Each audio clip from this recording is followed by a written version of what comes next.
pen and ink painting. Today I have a Japanese landscape for you. Welcome back to my channel. If you are new here, my name is Michelle. On this channel I make watercolor painting videos, drawing, a little bit of mixed media, even business and motivational stuff too. Please do consider subscribing. If you click the little bell icon, you can get notified every time I have a new video for you. I make at least one free video a week here on YouTube on a Thursday with extra content for Patreon subscribers. So the first thing I must do today is just apologise if there's any background noise in this video, because the building opposite mine is being renovated and we have builders, we have cavity wall insulation being fitted. It's all going on over there. This being England, some of the neighbours have taken to frowning. One guy was tutting loudly and I think I even saw somebody shaking their head, so things are getting serious out there. It's only a matter of time before someone complains about the parking. But here on YouTube, we'll carry on as usual. So we're doing an ink painting today. Now, when I told my Facebook group about this, they seemed to think I was doing a traditional painting. In other words, a traditional sort of Chinese or Japanese brush ink painting. That's not what I'm doing, but the subject is Japanese. If you hear me in any place in the video say Chinese, it's not because I don't understand the difference or being racist or anything like that. It's simply because when Jimmy, who works for me, was printing the photograph off, I had it in my head that he was looking at Chinese temples and actually he printed off a Japanese view. So if there's any muddle in my mind, then that's the reason. So we're going to be working with a dip pen today and also a paintbrush. We're going to be working with the ink as it is and also watered down. And at the end, I'm going to put just a tiny little bit of colour on this painting. It's a step-by-step, so you should be able to follow along. I'll put all the details about the source photograph and all the equipment I'm using today in the description for this video. If you just use the little arrow drop down, you'll find all sorts of good things in there. So let me talk about the photograph I'm going to be using for this tutorial. In fact, we're using two, so I'm getting two images and placing them together. I'm going to point the camera downwards and we'll begin with the drawing. So I've got the camera quite close down at the moment. I will zoom out later on so you can see the whole thing, but I've got a square drawing board. And I've got a couple of reference photographs that I got from the Pexels website. I'll give you the references of those in the description of this video. So I've got this one here with some cherry blossom in, and I've got this one here that's kind of got some Chinese, a Chinese temple, and I've got these mountains here that go further and further into the distance and get fainter and fainter, which will be really nice to do with the watered down ink. And I've also got some trees and things going on here, so we're going to keep it quite simple. I may also do a sun in the sky, as it's a thing that's very often seen in traditional Chinese and Japanese paintings. So what I'm going to do at this stage is to work on the drawing. I'm on Fabriano Artistico watercolor paper. The rule is that whenever you apply water, you want to be on a watercolor paper rather than a sketch paper, or what we would call in the UK a cartridge paper. And because I'm going to water down the ink, I don't want the paper to wrinkle at all. So I'm on the stretched Fabriano Artistico, and I've got a 4B pencil and I've got a Daler-Rowney firm putty rubber. So I'm going to start now on plotting out the drawing, going to keep it really simple. So we're going to have a little bit of a drawing perspective tutorial here. I'm going to show you how to do this building. We're going to simplify it somewhat. They're very complex, these sort of buildings, but we're actually looking up at this because it's quite tall, so it's quite important that we get this right. And I want to make sure that I've got an upright guideline for the centre, so I'm going to use a set square just to get that upright guideline. I've picked up a pen here because it's just easier for you to see on camera, and I've got just a piece of rough sketch paper here. So imagining we have that sort of centre line there. Now there's almost a sort of a centre square tower going on here, and what we're doing is we're looking at it at a bit of an angle, so we're looking at it like that. And this side's coming down here like this. So you'll see the centre line doesn't necessarily go through the corner line here. It would only do that if we were equidistant from both sides, which we're not. We're over this side slightly. Now this goes up, and these sides may indeed very slightly go in as they go upwards because they're getting smaller as they go away from us. Then of course we've got the roof things going on, and these are really just another version of a square. We've got something like this going on. Again, this corner here needs to face upwards because you can see underneath. As we come down to subsequent layers, what we'll find is that this corner will become less pronounced. Eventually, when it's level with our eye line, it will become straight. So I've left a bit more gap between these layers here so that you can see them properly, but you can see roughly what's going on here, and as we come down to this one here, it will start to become almost completely straight as it hits the eye line. You can see that we can see almost nothing underneath this one, a little bit underneath this one, and quite a lot underneath this one. So that's how I'm going to draw the tower, really quite simply.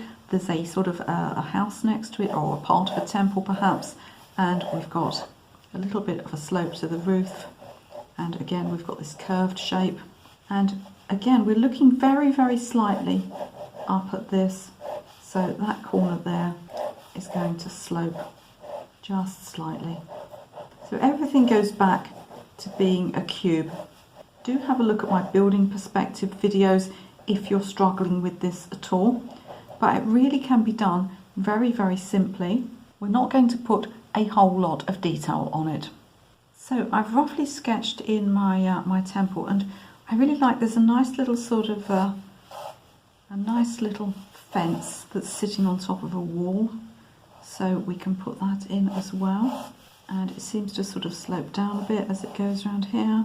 Again, whenever you go in front of something, you want to rub out those guidelines, and then you can just put the upright slats in like this. I'm just putting a rough idea of where they go. I will put them much more neatly in with the ink. Notice how these lines converge as they go away from us. We've also got some stuff here. There seems to be a brick wall here which we can put in with the ink as well. Something kind of straight along here. I don't know if it's a house or something else. I'm going to put that in as well. And then from here we can get an impression, of course, of things like trees. And coming down here, again, I'm just putting those impressions in because we can put them in more neatly when we use the ink. So blocking in these square areas where buildings sit, and we'll be putting those in very loosely. I've got an idea of where the trees and the foliage are. The only thing I want to do now is just get those mountains in, and looking at making them fairly smooth and decreasing in darkness as they come down. You can see I've left a large amount of sky in this. Next I'm going to add in the cherry blossom at the top. So I've got the picture just off camera, and I'm just starting to get an idea of where that cherry blossom could come across here. And always with branches, you want to remember that they're really a series of sort of straight lines that perhaps move a little bit and change directions as the light that they're following moves. People tend to do branches like this too curved. Really, they're just a series of straight lines, and I'm going to be looking at getting in those little flower heads too. If you have trouble drawing these, do have a look at the video that I did on how to draw flowers. It's going to show you how to draw these flowers that are on the side. If you find that all of your flowers, when you draw them, tend to face forwards, how much of this you draw is really dependent on your drawing skills. If you really are not confident, then you want to draw everything before you start putting the ink on. But if you're fairly confident in drawing, then you can go straight onto the ink. Once you've just put, a little bit of an indication of roughly where the flowers and the main stems are going, you don't need then to be drawing in pencil. You can go straight in with ink. And whether you go in with a lot of pencil or very little, you want to make sure that when you do go in with the ink, you're not just slavishly following the pencil lines that you drew, because that makes everything look very stilted. It gives it almost a paint by numbers effect, and we don't want that. We want everything to look really, really natural. So I'm going to get on. I'm going to draw some more of the blossom, but I am not going to put all of it in. So I've got a vegan Vigo chocolate spread jar. They come with little lids, and you can kind of use them afterwards. They're the perfect size for half an avocado. Somebody on a Facebook forum said to me, "What on earth are you doing eating half an avocado?" But yeah, apparently you're not supposed to do that. You're supposed to eat a whole avocado, but I ate half of one and stored the rest nicely in this little jar. And it's the perfect size for our nice Chinese or Japanese sun. And once I've done a little bit more on my cherry blossom, that will be as much drawing as I need to do before I start with the ink. So I know you always want to know what materials I'm using in these videos, so let's talk about that next.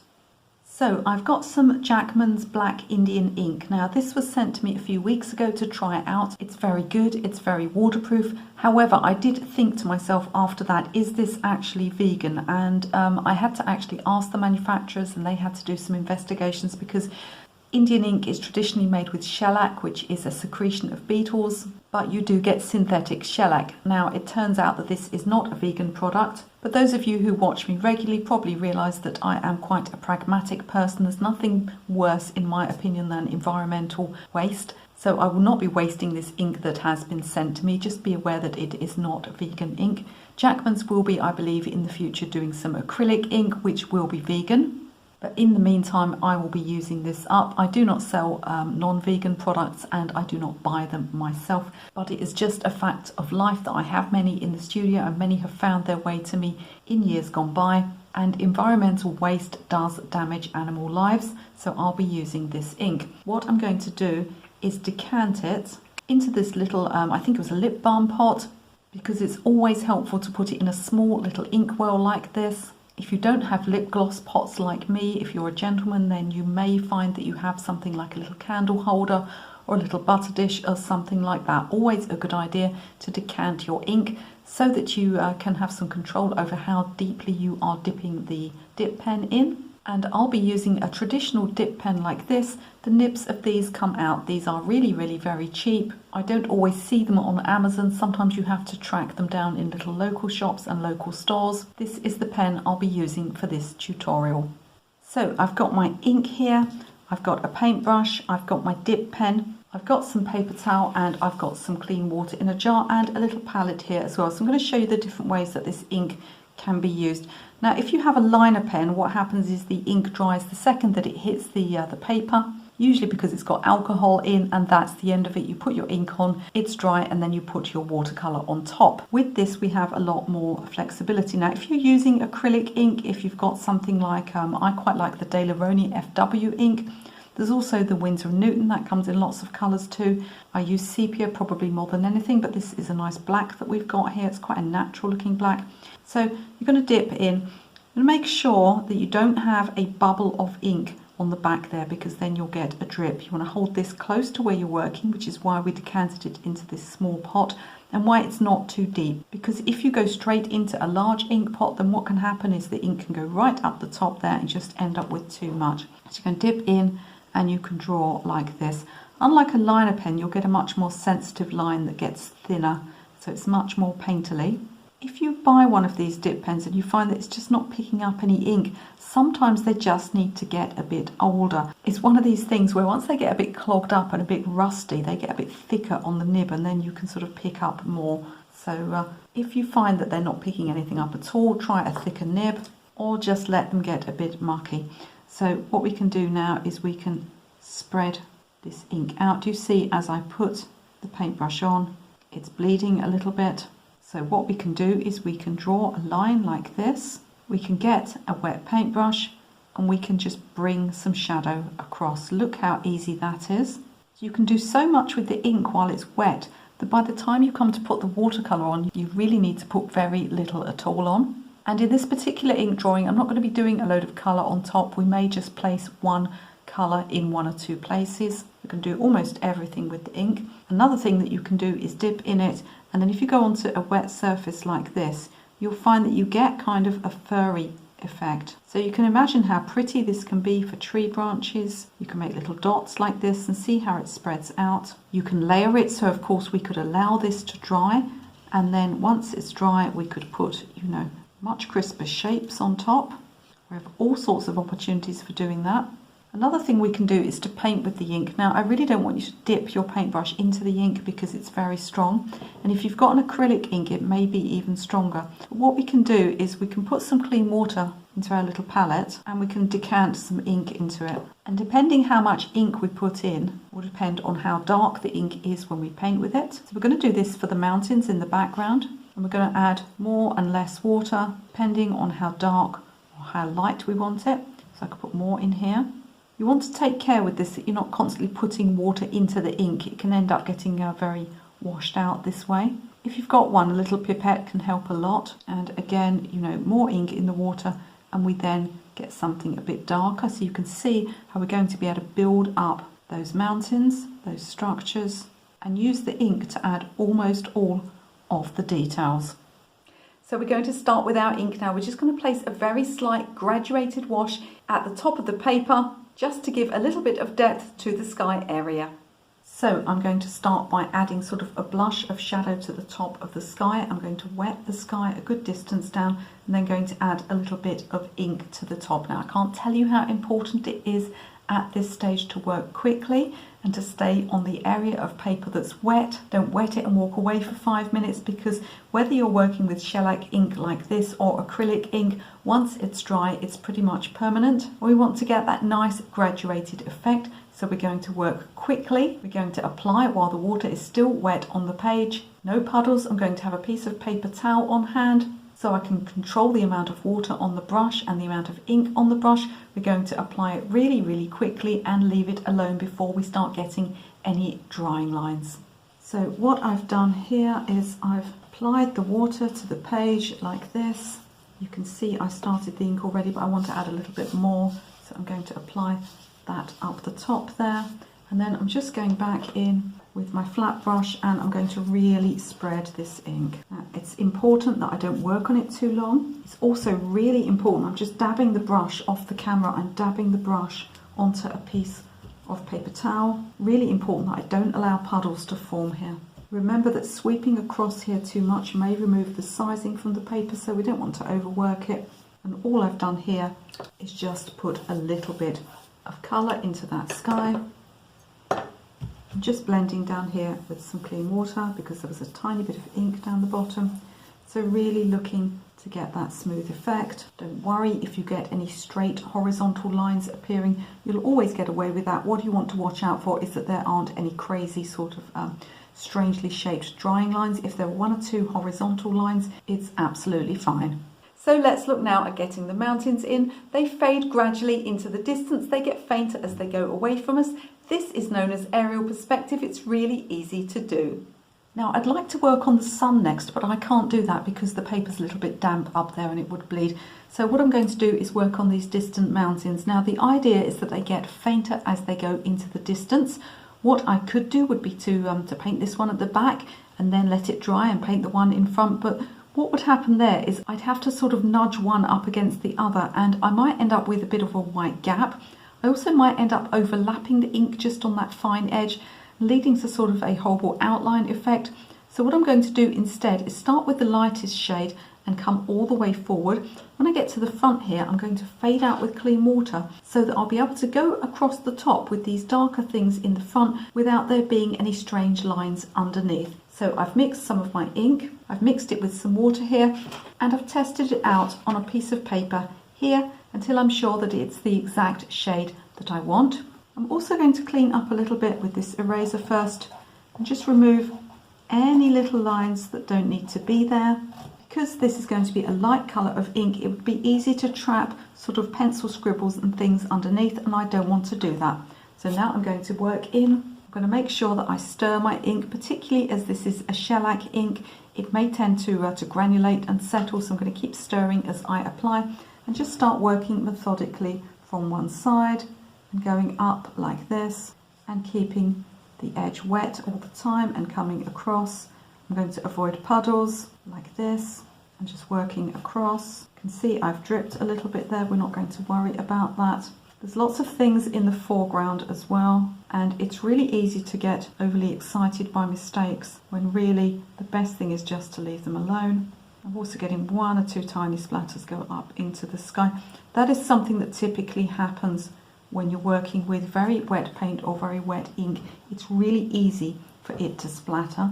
So just be aware of that and perhaps try not to move your paintbrush too quickly. It's already starting to dry here. I'm going to change to my flat brush and spread across. Now, although I dipped the flat brush in clean water, I did not apply it too wet to the paper. I dabbed a little bit of the excess out first of all. This doesn't have to be perfect here. because we're going to have bushes and buildings and things going over the top. So we've got a little bit of a drying line in there, but it's good enough. What I'm not going to do is take this brush up there and try and smooth out any imperfections, because all that will do is draw attention to things and make more drying lines.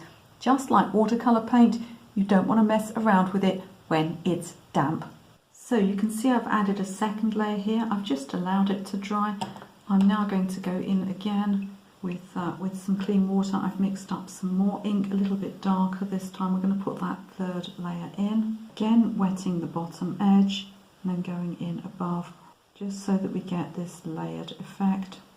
And you can see how it blends out softly where we have the edge of the water. And here we are off of the water onto the dry paper, and you can see that we're just taking this ink on. A really important part of this painting is the blossom that goes across the top. I'm calling it cherry blossom. I don't know what sort of blossom it is actually, but cherry blossom sounds lovely, doesn't it? So let's call it that. So I've taken my ink here and I've added a lot more water. You can see that this is some ink I previously had here. It doesn't re-wet properly, and if it's acrylic ink it'll be even worse. So don't try and re-wet ink that has previously dried out. So this is my watered down ink, and then in this well here what I've got is some full strength ink. So I'm going to take my paintbrush. I'm going to start putting in the blossom flowers. So I'm just going to put them in quite simply like this. You can use a slightly smaller brush if you want to, but what you don't want to get is a tiny brush. You don't want a load of drying lines here. We're just going to start taking these shapes in. If you're a beginner, you may want to do a little bit more drawing than this, but I'm quite confident going in with the brush. I'm taking the brush mostly inside to out so that we get a point on the end of these petals, but you can also do it the other way around.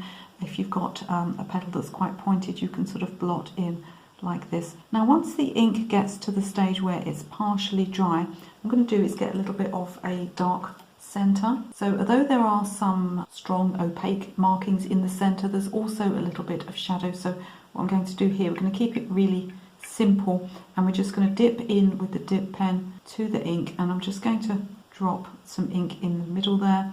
And just like watercolour, it will spread outwards very slightly as it hits that damp area. If it's not working, add a little more, and you start to get that bleeding effect. I'm going to continue and put the rest of the blossom in. I'm not going to put the stems in yet because they will go in around the blossom. Just like with watercolour, we're going to work light to dark. So you can see I've got a real large amount of flowers here. Really important when you put flowers in that you don't, that you're not too neat with it, that you don't sort of make everything too regular, because nature doesn't grow like that. So you can see that I've clumped some flowers in some areas, and in other areas I've just let little groups of them come out with in mind the whole composition, and just sort of going nicely around the sun here and coming round so that we almost take up the whole, without going off the other side, we almost take up the whole of that top area, because apart from a little bit of shadow at the top, there's nothing really going on in the sky until we get down to the sun. So I want to have something really interesting up there. I'm going to take some ink now, water it down so that it's a lot less watery, and I'm just going to pop some ink like this, and then I'm going to start drawing in those branches. Now, of course, ideally you would wait until these flower shapes are completely dry, but I actually don't mind if there's a little bit of bleeding goes on in here, because I want a really natural look to this painting. You can see that I'm painting in the direction that the branches grow.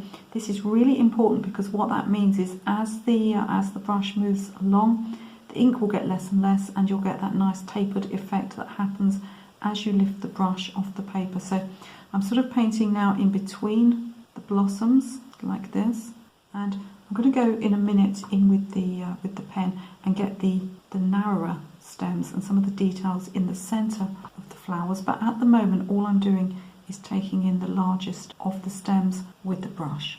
So I've got some ink now that has just had a tiny amount of water in, and I'm just going to continue going in now. What I'm doing now is I'm getting the finer little branches and stems going in. Exactly the same, I'm working outwards from the direction of growth so that things will taper. I can still get a slightly thicker mark if I go over things. I also want to get, with some of these blossoms that can be seen from behind, there's a very strong little sort of, there's a kind of almost a leaf thing that goes on behind. So I'm going to get that in some places as well. I'm not going to put it on all of the blossoms, just get an idea of it in places. You can see we're going much darker here for drama. And continuing to work now, I suggest if you are right-handed that when you put these details in, you go left to right, and vice versa if you're left-handed. You don't want to be leaning in work that you've already done. So now let's put a nice big sun in the sky, and spoiler alert, we're going to drop a little bit of colour into this later on. I've got my sun here. I'm going to wet the sun. So what I want to do is put a significant amount of water on and let it really sink in, but I don't want to end up with puddles.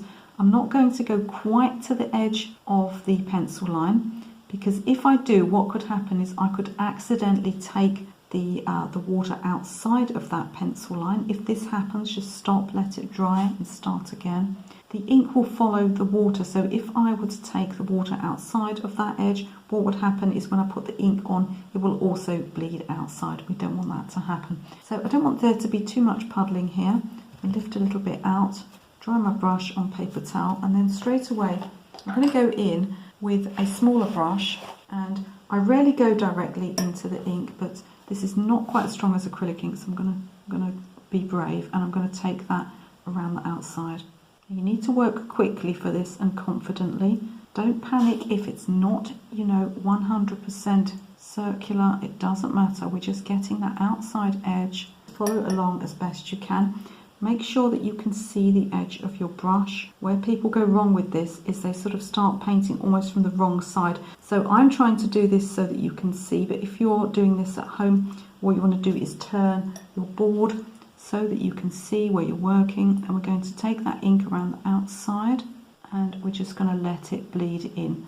As I said, you won't get a mark that's 100% circular, but don't worry about that. Make sure your brush is wet enough as you come along the side. Just going to touch in a little bit more here, and we're just going to let it bleed how it wants to. I'm going to completely leave that alone now. You don't want to mess around with it, you'll start getting drying lines, and later on I'm going to pop some of the paint in the middle. At this stage we're going to apply just a little bit of masking fluid to the front of the painting. This is going to reserve the light areas of blossom or foliage that we can see in the foreground. So we're going to add our masking fluid. As you can see, we've got these light areas here. I want to be able to drop the ink in quite freely, so I'm going to use some masking fluid. So I've got here some of the Schminky white masking fluid. I'm going to tip a little bit out because I'm going to put it on with a toothbrush because I just want that sort of rough, broken effect. So what I'm going to do here is just dip in like this, and then we're just going to dab. I want to make sure there's not too much on the toothbrush, otherwise I'll just get one sort of lump of it, shall we say. And then I'm just going to go like this.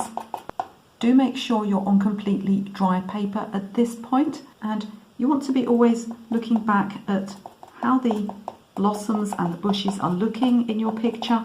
Don't just sort of randomly spot. You want to try and get a few areas that actually look like they're growing together. So look at the shape of the overall shape of each piece of foliage and work out from there. If you get too much in one place like I just did there, just use it as almost sort of a mini inkwell, as it were. Not that it's ink, but you know what I mean. Just dip in and move across. So I'm going to work across now and put my masking fluid on. So now we're going to get started on the buildings. We're going to put a wash of ink right the way across. What this will do, because the buildings as a whole are tonally quite dark, it'll stop us accidentally leaving white gaps later on. So I'm going to start the building now, and I've got some ink here that I've watered down. I haven't watered it down too much. It's still fairly dark. If you have a look at the little temple in the, I say little, it's quite large, isn't it? If you have a look at the temple here, it's pretty much dark all over. There are some lighter bits, but it's very dark. I want it to be almost a silhouette, so what I'm going to do is put a sort of a mid-tone right the way across all of it, and then I'll work in later on and pick out some darker bits so that it's pretty dark all over. When I come to do this area over here, I'll need to make sure that I also have some darks over here, and that will help to balance out the darks on the temple. So I'm going to get my small brush here and start painting. Now, I really didn't put a lot of detail here, but if you need to, you can put more detail there. You can see I've not got that very straight, but that's kind of okay. we want this, although this isn't a traditional Japanese painting, we want this to have a feeling of being hand painted. So I don't want it to look like a draftsman's drawing. Just go up a little bit more there, I think, and we'll put a couple of circles at the top there. And I'm just going to keep coming down, and I'm literally just filling this in.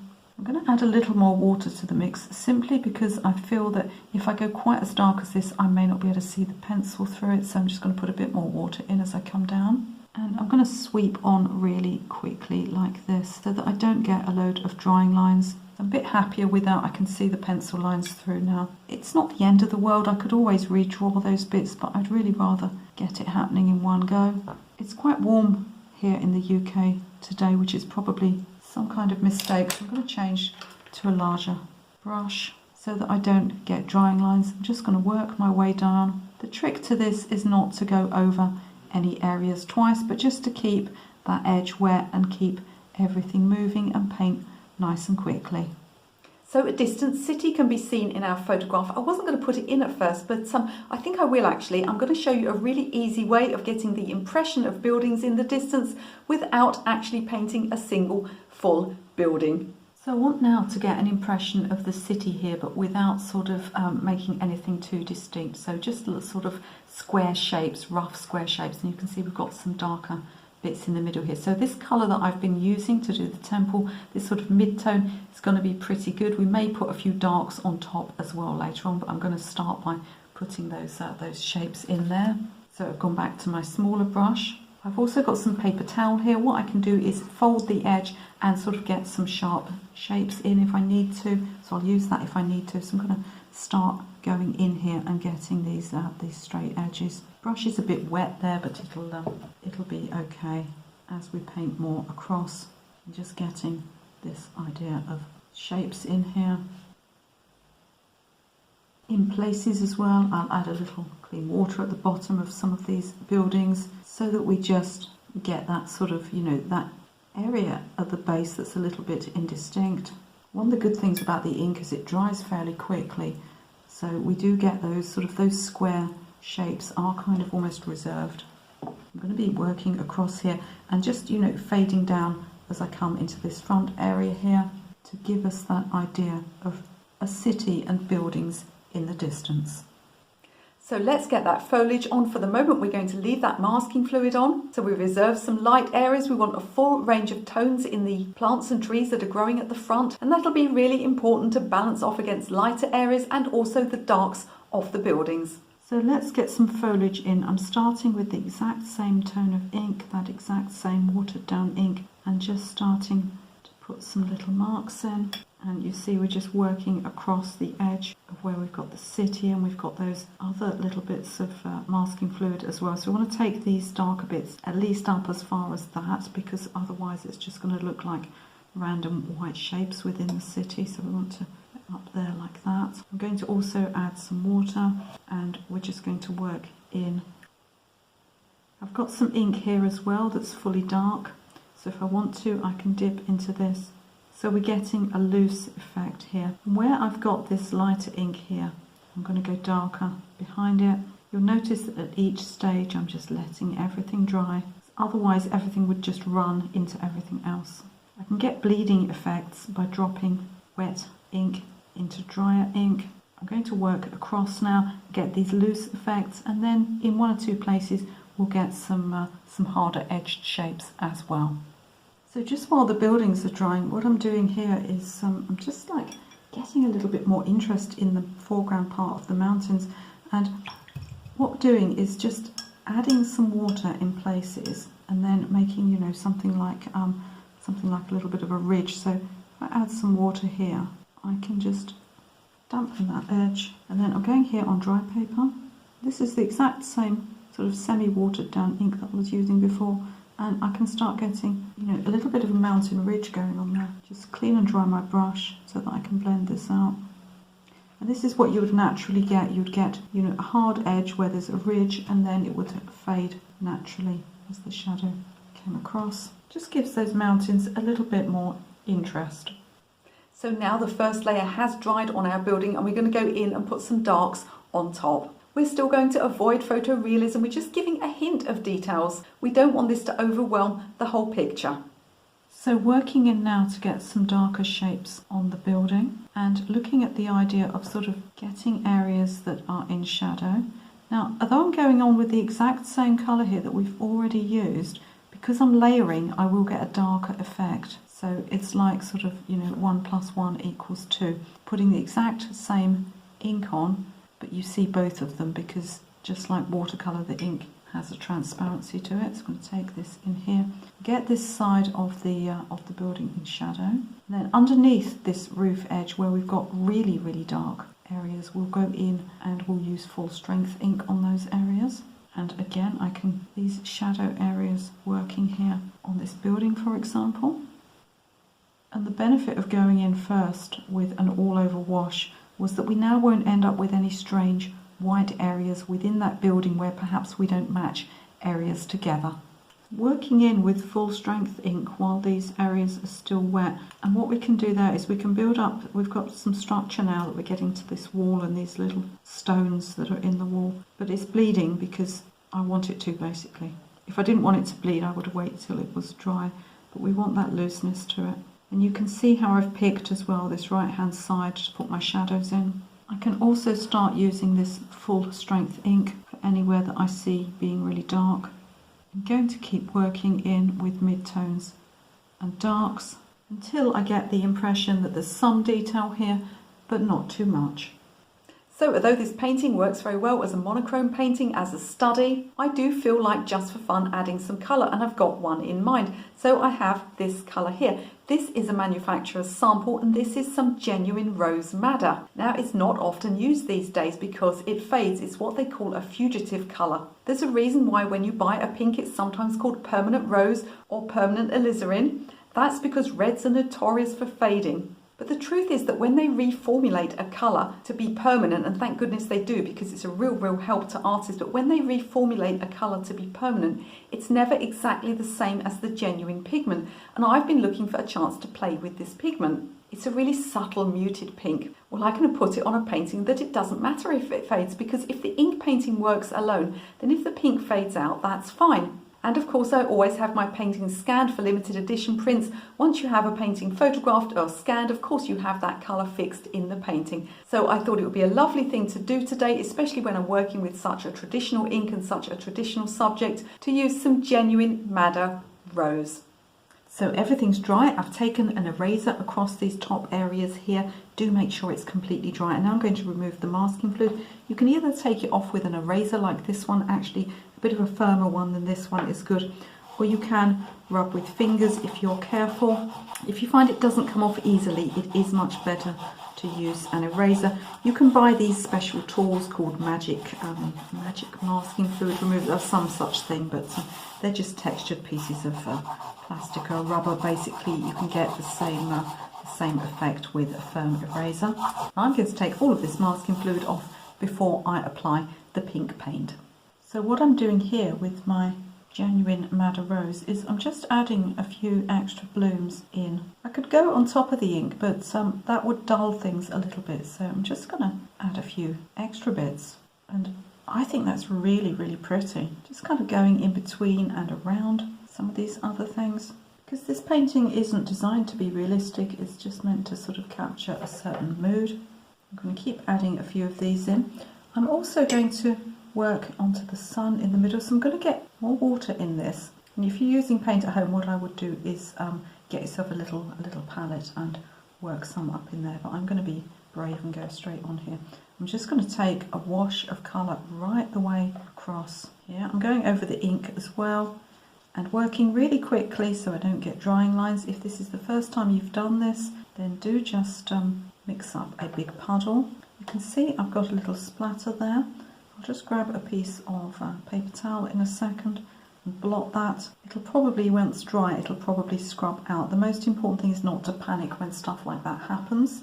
I'm just going to blot. If I wanted to later on with a piece of damp cotton wool after it was dry, I could just scrub that out. It will come out no problem at all because it's quite a weak colour. I'm also just going to add a few touches in the foreground. I'm going to put a few more blossoms on as well, but I won't make you watch every brush stroke. I'm going to put a few little hints in the foreground as well, just to knock out some of these white areas and make them a little bit pink.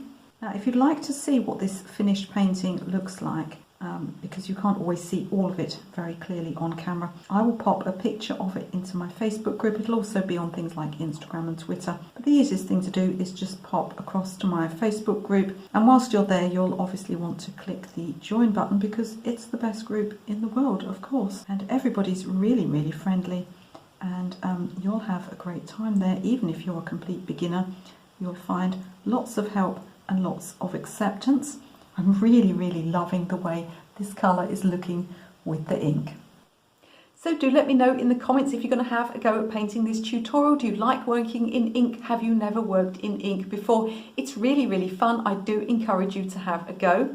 Before you leave this video, do make sure you have a look in the video description. Not only have I got all the materials listed, but there are also some free downloadable PDFs, some free painting guides that you can grab there for no money whatsoever. If you enjoyed this tutorial but you're still struggling a little bit with your drawing, I have a great video that's going to help you. It's all about the top mistakes that I see people make when learning to draw. It's been one of my fastest growing videos ever. It's helped so many people. I think it's going to help you too. You can watch that video right now.